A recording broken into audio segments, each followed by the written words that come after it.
ప్రారంభోత్సవ కార్యక్రమంలో పాల్గొన్న సహచర మంత్రివర్గ సభ్యులు, పార్లమెంట్ సభ్యులు, శాసన మండలి సభ్యులు, శాసన సభ్యులు, ఉన్నతాధికారులు,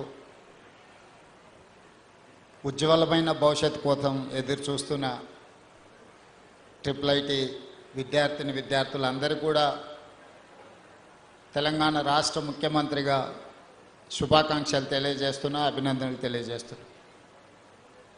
స్వతంత్రం వచ్చిన మొట్టమొదటి హైదరాబాద్ రాష్ట్రానికి బూర్గుల రామకృష్ణారావు గారు ముఖ్యమంత్రిగా బాధ్యతలు నిర్వహించిన ప్రథమ ముఖ్యమంత్రి కూడా మహబూబ్ నగర్ నుంచే ప్రాతినిధ్యం వహించిండు.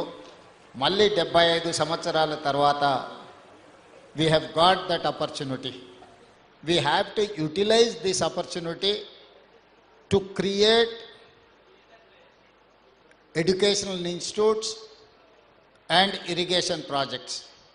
Our first Prime Minister Pandit Jawaharlal Nehru has said, my top priority, most priority is that education and irrigation. Education is going to solve your problem. Irrigation is going to solve your food security problem. Nagarjuna Sagar, Srisailam, SRSP, all these irrigation projects have constructed by Pandit Jawaharlal Nehru. So he has created many irrigation projects and educational institutes.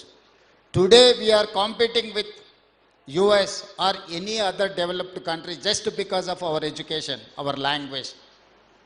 Language is a communicative weapon and knowledge is something from communication. These two are two parallels. If you have language, you can communicate any person. If you have knowledge, you can create anything.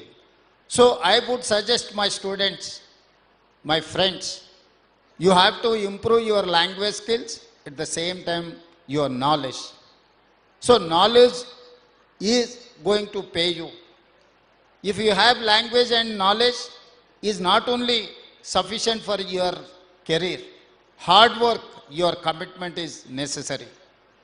మీ జీవితంలో ఎదగాలి అంటే కష్టపడడం ఒకటే, భాష రావడం రెండు, అవగాహన పెంచుకొని జ్ఞాన సంపద పెంచుకోవడం మూడు, వీటన్నిటితో పాటు చిత్తశుద్ధి, పట్టుదల మనకు ఉండాలి.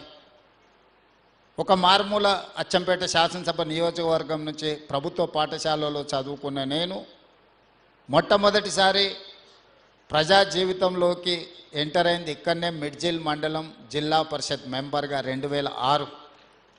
2009లో 2006లో జడ్పీటీసీ, 2007లో ఎమ్మెల్సీ, 2009లో ఎమ్మెల్యే, 2014లో మళ్ళీ ఎమ్మెల్యే, 2019లో పార్లమెంట్ సభ్యుడిగా, 2023లో తెలంగాణ రాష్ట్ర ముఖ్యమంత్రిగా 17 సంవత్సరాలల్లా భారతదేశంలో ఉన్న అన్ని చట్టసభలలో పనిచేసిన, జిల్లా పరిషత్లో పనిచేసిన, శాసన మండలిలో అనుభవం ఉన్నది, శాసనసభ్యుడిగా అనుభవం ఉన్నది, పార్లమెంట్ సభ్యుడిగా అనుభవం ఉన్నది.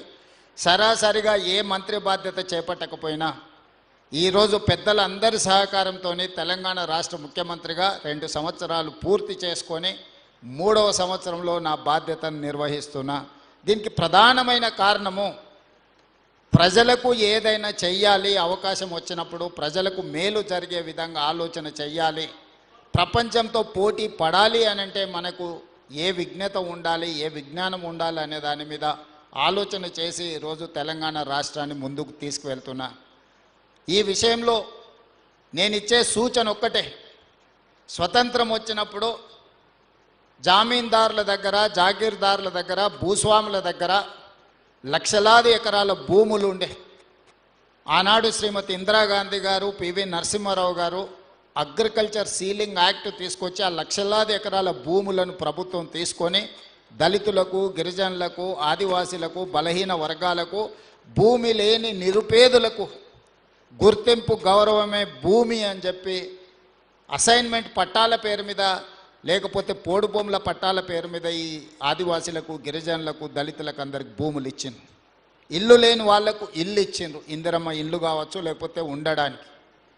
ఈరోజు ప్రభుత్వం దగ్గర పంచడానికి భూమి లేదు. మీరందరు గ్రామీణ ప్రాంతాల నుంచే వచ్చిండ్రు. ప్రతి గ్రామంలో ప్రభుత్వ ఆధీనంలో ఉన్న భూమి పేదలకు పంపకాలు జరిగిపోయినాయి. ఇప్పుడు ఏమైనా చేయగలిగితే పేదలకు ఇళ్ల పట్టాలు ఇవ్వాలంటేనే చాలా కష్టమైన పరిస్థితి. ఈరోజు ప్రభుత్వం వైపు నుంచి భూములు ఆశించడమో ఇతర ఏదైనా ఆర్థిక లబ్ధి ఆశించే కంటే మా ప్రభుత్వం ఇవ్వగలిగింది విద్యనే. విద్య ఒక్కటే మీ జీవితాలను మారుస్తుంది. విద్య ఒక్కటే మీ తల్లిదండ్రులను ఆత్మ గౌరవంతో తలెత్తుకునే విధంగా ఈ సమాజంలో నిలబెడుతుంది. విద్య రాని వాడు వింత పశువు అని ఎప్పుడో పెద్దలు చెప్పారు. ఈరోజు ఈ సమాజంతో పోటీ పడాలి అనంటే, ఈ సమాజంలో అభివృద్ధి చెందిన పౌరులుగా మీకు గుర్తింపు రావాలి అనంటే మీరు విద్యలో రాణించాలి. అందుకే ఈరోజు విద్యనే ప్రథమ ప్రాధాన్యత కింద మా ప్రభుత్వం తీసుకొని ముందుకెళ్తుంది. Education is my top priority. అందుకే ఈరోజు not only IIIT engineering college, law కాలేజ్ను కూడా ఈరోజు పాలమూరు యూనివర్సిటీలో మహబూబ్ నగర్ జిల్లాకు మనం ఇవ్వడం జరిగింది.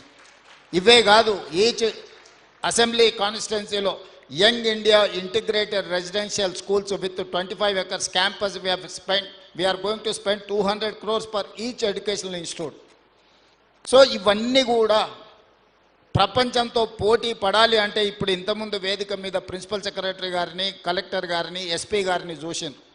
ఈరోజు వాళ్ళ నేపథ్యము ఊర్లో ఉన్న భూమి కాదు, వాళ్ళ నేపథ్యం వాళ్ళ చదువు ఉంది కాబట్టే దామోదర్ రాజ నరసింహ గారు వాళ్ళ ఫాదరే మంత్రి. కానీ ఈరోజు మీతో ఇంటరాక్ట్